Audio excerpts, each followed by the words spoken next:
camera technology in the smartphones have gotten really good in the last few years.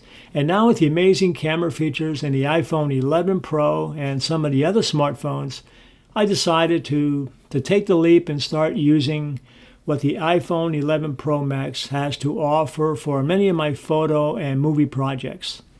Probably the main thing that caught my eye was their triple camera system. While the iPhone 11 has a dual camera system, which is nice, but the 11 Pro and the Pro Max have a triple camera system that takes you from ultra-wide, wide, and telephoto, which can be very useful when doing things like portrait headshots. The other thing that I really found amazing was shooting in the portrait mode. With their new iOS 13, it gives you amazing lighting effects from controlling the intensity of the light to studio-style monochrome effects such as stage light mono, and high key light mono. Now, when you're using the portrait mode, you can only shoot with their standard wide or the telephoto lens. But just to give you an idea of some of what this camera can do, I needed a portrait that I can use for this video as a thumbnail. So I took a self-portrait, but I did not use a selfie camera.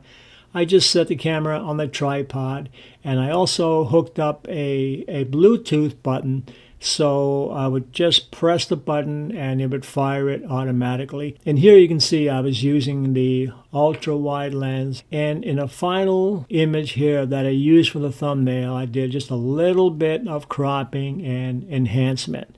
So I really love this camera technology. So let's say you're using a live photo. The camera takes several images where you can go in and you can choose the best one, because say for instance you have a really good expression and all of a sudden you get a blink.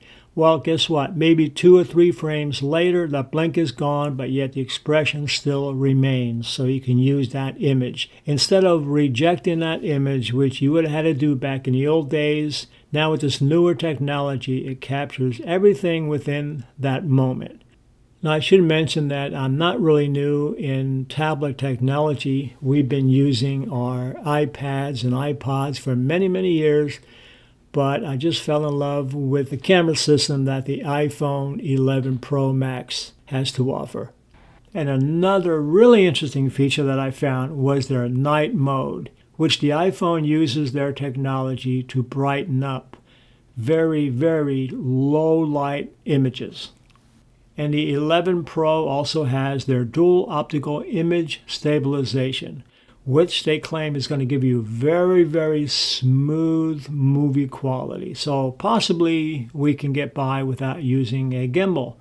Well, I guess we'll have to see and we'll have to find out. There's another feature that I really like to shooting in, and they call it depth control.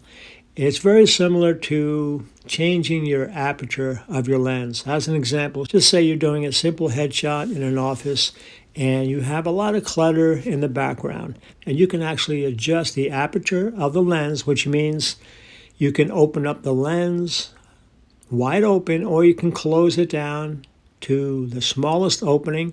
When your lens is closed down all the way, you're going to have maximum depth of field, which means you're going to have a larger area of things that are going to be in focus as compared to if you open up your lens all the way. Say 1.4 is considered a very fast lens, and if you're open at 1.4, you have a very shallow depth of field, which means if you focus correctly on your subject, your background is going to be out of focus. And in many cases, when you're doing portraits, that's really good to have. If you look at some of these great photographers like National Geographic, if you look at some of their photographs that they do, whether it's portraits, animals, landscapes, wildlife, insects, many times you're going to see images where they're focused on a certain area and everything else goes way out of focus. It's a beautiful look.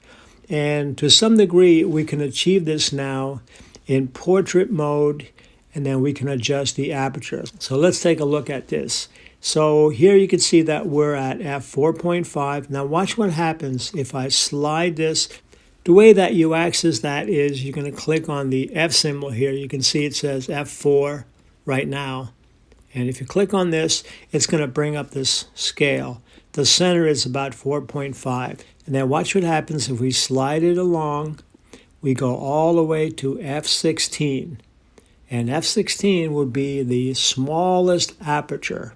Therefore, it's going to give us more depth of field, more of the area that's going to be in focus. Sometimes you want that. Sometimes you want a shallow depth of field, like you see here, 1.4, which just softens the background a little bit. Now, keep in mind again that you can actually set this as you're taking the portrait so you can see ahead of time what you're getting.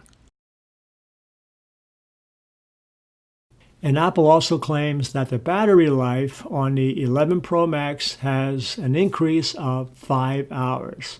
And that's pretty amazing. So these are just some of the things off the top of my head that I really like, that I can start using this camera in my projects. And I hope you could stay tuned for future projects, because I've been experimenting and doing quite a few headshots using the iPhone 11 Pro Max. Thank you very much for watching.